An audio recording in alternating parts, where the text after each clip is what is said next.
Hi, everybody. This is Annette Stepanian. And for those of you who don't know me, I'm an attorney and a business strategist for creative entrepreneurs. And I'm mixing things up a little bit this week. And I'm bringing you a video plus an interview about a topic that I think is super, super important, both for your business and I think for life too. It's a topic that I know I have personally struggled with my first business. And I'm talking about selling. Selling, I think, kind of gets a bad rap, but it's a really important skill set to cultivate. So that's why I invited my friend Maria Bayer over here to talk to her about selling. She definitely is an expert. She knows what she's talking about. And I don't know about you, but I want to learn from people who have walked the walk.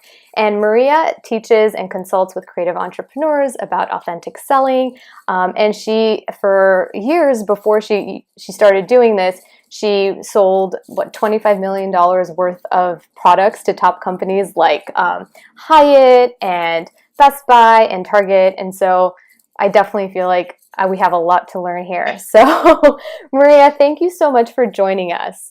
Thanks, Annette. I'm thrilled to be here. It's going to be a lot of fun today. I know. We're kind of getting nerdy about selling. So, let's just jump right into it. What is selling from someone who really understands the whole process of sales? How do you define selling? That's a perfect question to start out with, I think, because selling to me is what everybody does. Yeah. I think you have to look at it from that frame of mind. Selling is not trying to convince someone to do something they don't want to do. To me, selling is you've got something that you're offering and the other person is interested in it. So you are selling every single day of your life. Your kids are selling to you when they ask you to stay up later than their bedtime. Your kids are selling to you when they say, "Oh, I want this from the store, Mommy," or "Can we go see this movie, Mommy?" To me, that's what's selling. You're giving your perspective and saying what you're looking for. And if the other person is willing to do that and wants that, then you have an exchange, and it's just with money, and for people like you and me. So we exchange our services for money. Yep. So to me, that's what selling is. And it's not about all the icky stuff that people think. Yep. And there's definitely people like that. But what I found, and it was important for me to realize this early in my career, was that you don't have to be slimy or sleazy or icky to do this. So you're really just, if you can do it authentically and be who you are and just communicate what you have to offer and why it would be of benefit to the other person, then they can get the information they need to make a decision. Yeah. And to me, that's what it's all about. So it's really just about how to communicate that way, how to have a conversation. Yeah, and I think you just touched upon this, but I know for me, fundamentally, I get, okay, selling is you're exchanging value for value. So whether it's you're selling your products or services in exchange for money or whatever it is, but there's a part that I know for me, at least personally, even though I get that at an intellectual kind of fundamental level, it still feels very uncomfortable to me. And I know that in my own jewelry business, when you have to get out and you have to go get sales, it's always felt very uncomfortable. So do you have any tips or, just suggestions about how someone can reframe that for themselves to start feeling more comfortable and start making it feel more like it's an authentic process and not have them freeze up like I do? Yeah. Yeah, that's totally something I get asked all the time. And I think, and you hit the nail on the head. You said reframe it. And that's the first step, is you really have to just reframe what you're doing. Mm-hmm. You're not pushing something on somebody. You're just learning how to put what you're offering out there and put it out there in a way that helps somebody make a decision. Mm-hmm. And I don't care, when I'm selling, if I were trying to sell you to come and enroll in my course, for example. Yeah. If you said, no, that's not for me, that's totally okay with me. But my job, to me, in my mind, is I just want to give you all the information you need to be able to make a decision. And most people don't know how to do that. And so it feels unnatural. And then they try to go into a spiel or something that just isn't them, Yeah. And so mindset is the first thing. First you have to understand we're all selling. Yep. Right.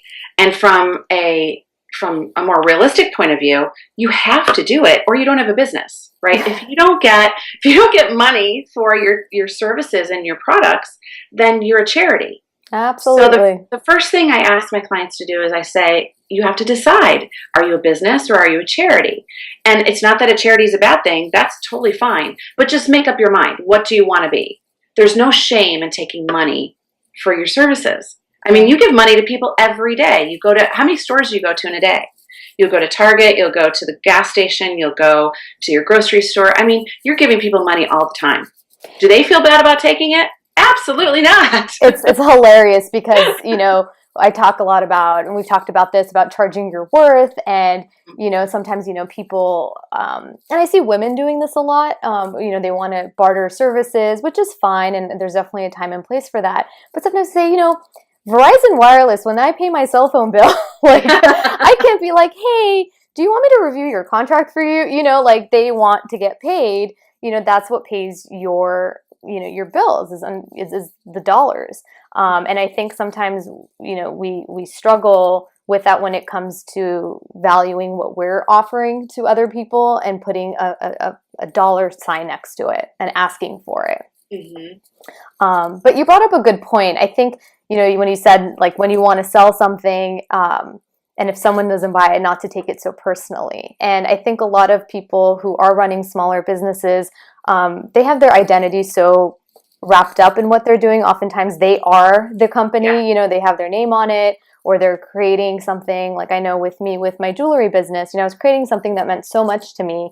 And so that when someone kind of didn't want it, I took it so personally. Yes. And just kind of understanding how to separate those two, I think is very important, that who you are and what you do are two different things. But I digress. No, but I think that's an important point because I suffered from that for a long time when I was selling, because you put your heart and soul into selling and you want that person to say, yes, I would love to, buy from you. Mm-hmm. And if they don't, you feel let down. Like I did something wrong. I didn't, I could have done it something better. It's what I like to think about is consider it like almost like dating.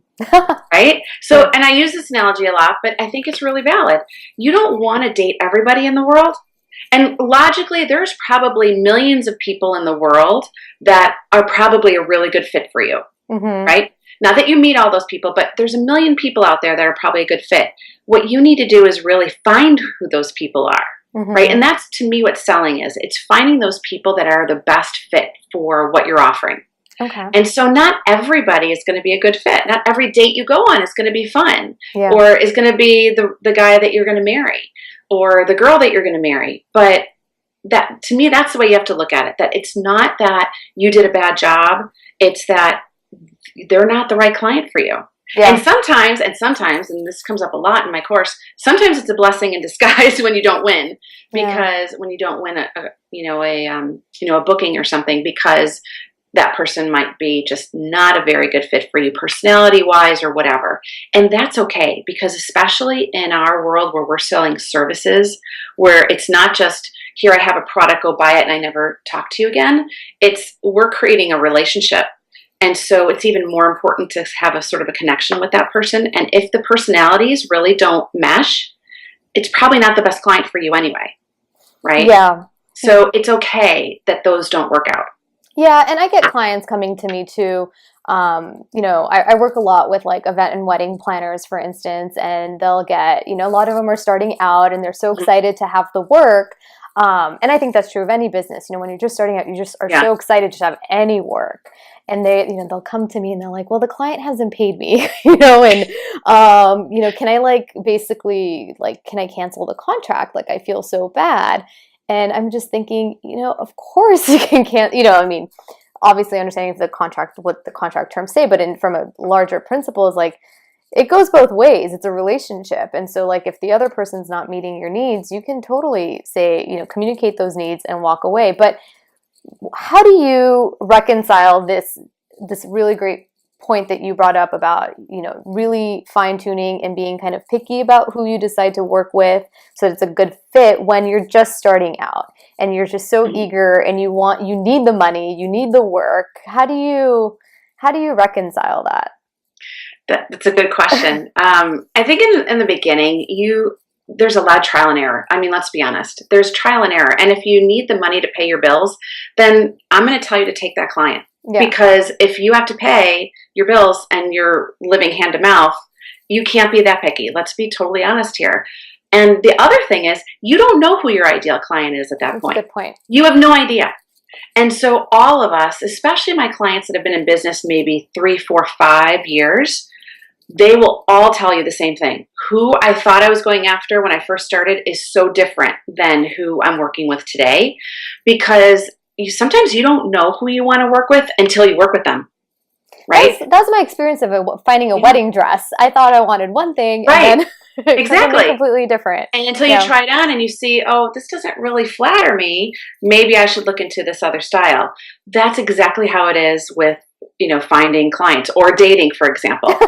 Do you want somebody that's the opposite of you or somebody that's more like you? Sometimes you don't know that until you date those people.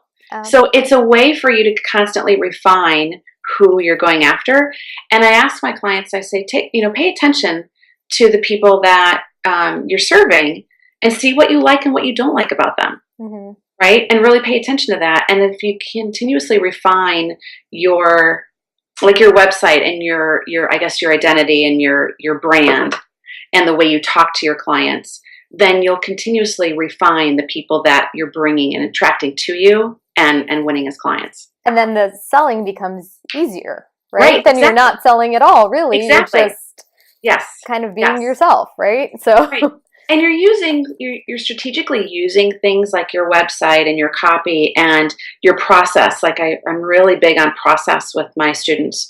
Putting sort of a process around what they're doing to help support that person being able to make a decision quickly. Right? Because that's the game. That's the name of the game, is really to try to win people quickly and not let it drag on and on and on and on and on, because then it takes forever. And then you feel icky because then you're chasing after people and you don't want to do that. Yeah. So can you enlighten us a little bit about this process that you speak of? Yeah. I'm intrigued and I'm going to be taking notes. Well, the philosophy is sort of work backwards. So, and sometimes you don't know this until you get into the situation. Like until you serve a lot of clients. Like when I first created my program, I wasn't sure what to expect from it. And so I constantly had to take what happened and kind of work backwards and say, okay, how can I make that better so that that's not an issue, mm-hmm. or that we take care of this up front so we don't have to deal with this later. So what I tell my clients is, if you come to a situation like your example, my client isn't paying me, right? So one of the things that I talk to my clients about is make sure that you have a payment structure that supports you not running around at the last minute, or potentially having a situation like this came up in one of the groups I'm in. It was like 2 weeks before the wedding and the girl hadn't paid. Mm-hmm. And so what do? I feel bad. Her wedding's coming up. Do I not order the flowers for her wedding? So they're in a really bad, difficult situation. So I said, take a look at that situation and work backwards. What can you do? What process can you put in place to alleviate that problem? So either have them pay up front or have payment plan where they're paying you the final payment before that time period, and then have a contingency. Mm-hmm. So in your contract, put something to the effect of the last payment is due on this date. If we don't receive the payment, however they structure their payments, because there's a lot of ways to pay people today. If we don't receive this, then we will take your credit card, put it on file, and charge your credit card on this date for mm-hmm. the remaining balance. Mm-hmm. And that way, there's no crazy, situations, and you're not in an awkward position, mm-hmm. wondering, oh my God, do I even order these flowers? And am I out of this money? Because for like a floral designer, that's a lot of money that they have to put out. Yeah. Right? So that's a big deal. So I teach them sort of to work backwards and put that sort of thing in their process. Okay. So the process supports them having a smooth experience with their client. Okay. So that's just one example. Other examples are, people spend a lot of time meeting with their potential clients. Yeah. Right. So what happens is you meet with them, and a lot of times if you're just starting out, you don't have a studio or any kind of space. So you'll meet at a coffee shop or something like that. And what happens is if you meet with a lot of these people and they don't want to get to that next meeting with you and they don't want to book you, then you're left kind of dejected. Mm-hmm. Number one, so it hurts your ego. But number two, you're spending a lot of time going back and forth. Yep. And depending on where you live, like even in Chicago where it's very concentrated, it could still take you 30 minutes to get, 2 miles at rush hour. Yeah. So you're still spending a lot of time. So the first thing I tell them is you need to qualify them on the phone first. You need to spend a few minutes on the phone before you agree to meet with them. Okay. So again, it's working backwards. It's how do I spend less time, and heartache, because one of the smartest things you can do as a salesperson, and this, I'm going to put on my sales hat for a minute from my corporate world. The smartest thing that you can do is just not waste your time. So that means you really need to flush out who's a good client, a good potential client as early as possible. Mm-hmm. So you set up a process to help support you making that decision and understanding that early, as opposed to later after you've met with them, after you've spent a lot of time putting together a proposal. And again, for like a floral designer, that could take a long time to put together a proposal. Absolutely. Yeah. Other people might have easier packages to put in place, but for like a floral designer, it might take an hour or two to put together a proposal. I don't want you wasting that time. Yeah. I don't want you to do that. So meet with them or talk to them on the phone first before you meet with them. Okay. Right. And some other things you can do is you can have specific questions on your client intake form on your website. Mm-hmm. So some immediate pieces of information as soon as they inquire. Yeah. Like for a wedding planner or anybody in the wedding industry, it would be obviously like date of your wedding, right? So that you know whether or not you can serve them, number one. How many people may be in the wedding? What's your wedding budget? Important things like that are sort of the first stage in you being able to know that, yes, I can serve them, or no, I might need to refer this out because I'm available. So it's things like that help you create this process that makes it easy for someone to book on the spot, for example. Mm-hmm. That happens a lot. And it's because they're doing all this work up front, which if you put it into your structure and your process, then it's doing some of the selling for you. Absolutely. That's what makes it so much easier, because you're not like forcing somebody. You're setting up your whole experience to support that sales process, and you're not relying on just the things that you're saying. Okay. But going back to your point about like closing kind of that sale. So let's say you've qualified somebody, they're your ideal client, you've met with them, they said drop a contract. Like, how do you keep that momentum going so that it, you execute on the contract and you move forward with your services? Mm-hmm. That's a loaded question. There's a lot of pieces to that, but I can talk about some of the big highlights of it. One is to make sure that you know your process. A lot of people just wing it, believe it or not. So they don't have a specific process. So know what that is and communicate that to your client so they know what to expect. What happens, I think, a lot of times is sometimes you get a client that will do a lot of talking. And I think that happens often because you, as the business owner, doesn't necessarily have a structure for that particular meeting or the entire process for that matter. So the client ends up doing a lot of the talking and maybe asks you questions in the middle. Well, what do you charge? And what about this? And what about that? And you feel like you're just like, answering questions all over the place. Yeah. So if you have more of a structure and you tell your client in the beginning of the meeting, this is the agenda for the meeting, and you get that mutual agreement that this is what we're going to talk about and this is what we're here for, it makes it so much easier because everybody is agreeing with what you're going to do and is agreeing with the process. So what that might sound like is, let's say you're in a meeting with a client. So you did that pre-qualifying on the phone first, and then you agree to meet with them. You could say, before you even have that meeting, schedule a date to meet with them and say, the purpose of this meeting is really to, maybe present my proposal to you based on the conversation that we had. And we're going to discuss all the different, options for you. And if anything has changed between now and then, we can make changes right then and there. on the proposals. And my goal is to give you is all the information you need so that you and your fiance can make a decision. Right? So if you lay out what the goal of that meeting is, then everybody's on the same page. Right? So that's one minor thing that you can do. Other things are you can structure it in such a way so that you encourage them to make a decision, right? So for specific roles, like a floral designer has a little bit more flexibility because they can generally take more than one client in a weekend, right? But a planner may not, depending on how big your team is. So a lot of times I help them use that to their advantage and say, okay, I'm a planner. So this is one of the things I like to share with them. I give them like little pieces, little phrases that I found to be really helpful in the corporate world that translates really well to their business. So things like, I find that it maintains the integrity of my service if I keep it down to a certain number of events per year, right? So that I'm not stretched thin, so that you can have my undivided attention, blah, blah, blah. And so as such, the only way that I can do that is to offer, to hold a date for a certain period of time. So you tell them that in the very beginning, so that your client understands why you have to do that. And that way, when they get to the point where you're meeting with them and presenting the proposal, they'll understand why there's a date on there, right? And that gives them an incentive to make a decision quickly. Now, there's advanced strategies that we can go into, but that's the general gist of it. And you can even give them incentives to book with you on the spot.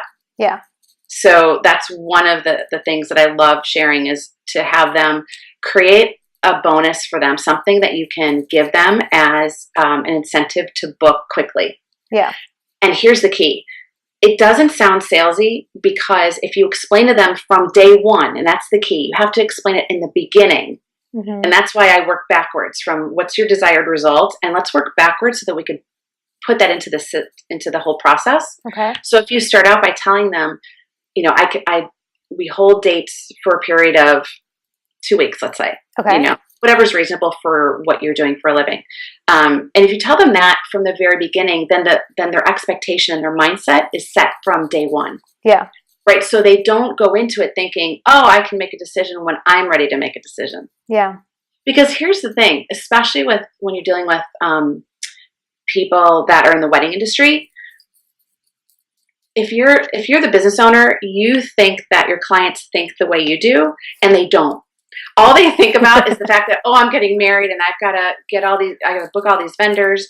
They're not thinking that they're holding you up by asking you to hold a date, right? They don't think that way. So you have to explain it to them in the beginning. And if you do that in the beginning, then it doesn't sound salesy when you're doing it, when you're handing them the proposal. That's why it sounds salesy, because now you're putting all this pressure on them at the end.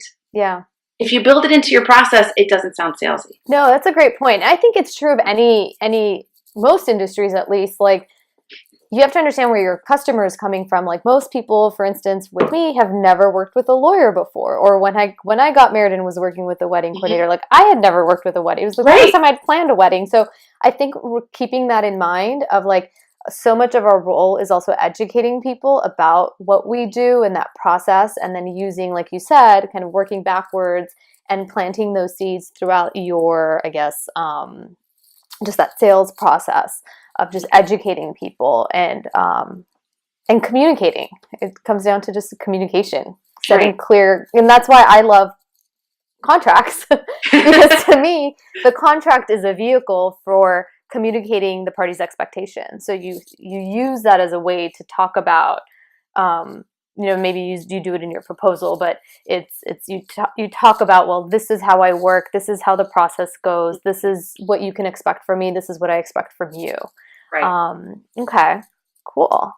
So do you have any other like tips that, like, if someone is going in this week to prep for like some sort of sales call, like very actionable things that someone can just implement within the next day or two or week, that, okay, I'm going to improve my process this way? And you've already hinted at it. You talked about working backwards and planting that seed throughout the process, but any other tips that you might have? Yes. The biggest way to get someone to understand your value and why you're worth what you charge is to build value with them. Mm-hmm. And I give specific concrete ways to do that. So we can talk about a couple here. Yeah. And an action that they can take that can help them win a client. One of the things, the biggest immediate impacts you can have is if you start talking in terms of benefits instead of features. Mm-hmm. Right? So most of us, even salespeople do this. So we're all guilty of it. But the biggest thing is people will talk about the features. So let's say you're a planner, for example, or even a photographer. It doesn't matter. You can say, this is what's included in this package, or this is what's included for this price, whatever. And you list out like the services, right? Those are features and those are fine. And the client needs to know that. But I want you to connect the dots. Mm-hmm. I want you to take it a step further. And whenever you're talking to your client, I want you to ask yourself, why the hell should my client care? Right? Why should they care? Because I said so. Right. So you think you're fabulous, but why should they think you're fabulous? Yeah. Right? So if talk about something that you do, and you alluded to it earlier, you have to talk about your process, right? So that's one physical way you can add value is you can talk about the process that you go through to serve a client. Because one of the things that a process does is it tells your client, I've done this so many times that I actually have a process for it, right? If you're new and you don't know what you're doing, you're not going to have a process, right? So that automatically infers that you're a professional. Yeah. And number two, it shows that you've done it so many times that you've built an efficient way to serve their client, which means it's even better to hire them than, for example, do it on your own, especially when you're talking about a planner, right? A lot of people think they can plan their own weddings. Well, if you explain what your process is and that you can do things a lot faster than they can because of your experience with it, mm-hmm. that makes sense to them. Mm-hmm. So talk about your process, but also talk in terms of benefits. So talk about how either a part of your process or part of one of your features, talk about how that benefits the client and why they should care. That's where you need to connect the dots. And that's where most people don't. That's what most people don't do, mm-hmm. right? Because you may have all these things that you provide, but the client really doesn't understand why that matters to them. And so you mentioned a few times during this conversation about this course. So can you tell me a little about what this course is and Sure. kind of, yeah. Yeah, so it's called Irresistible Selling. And I created it probably about 3 years ago for a client. And it went so well for her that we just made it an open course for anybody in the wedding industry. And it basically helps people really create that process for them, but also just what to do, what not to do. Uh-huh. You know, selling isn't rocket science. It's about doing a lot of little things right. And the more things that you can do right, the more you increase your chances of winning that client. So I teach them the things that I spent 13 years learning the hard way, hard way, yeah. and spend a lot of, teary nights over because I didn't do the right thing. Yeah.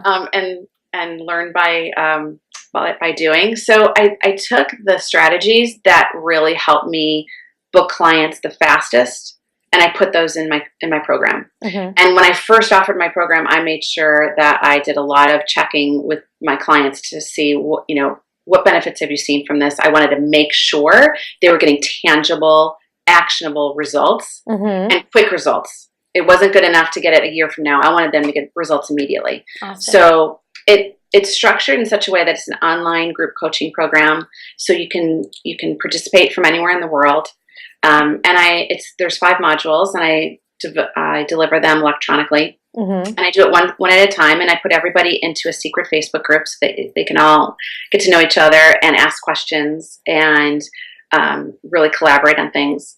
And I give them also a homework assignment with each module, and it's really just about the building blocks of how to win a client quickly and do it in a way that's really authentic to you.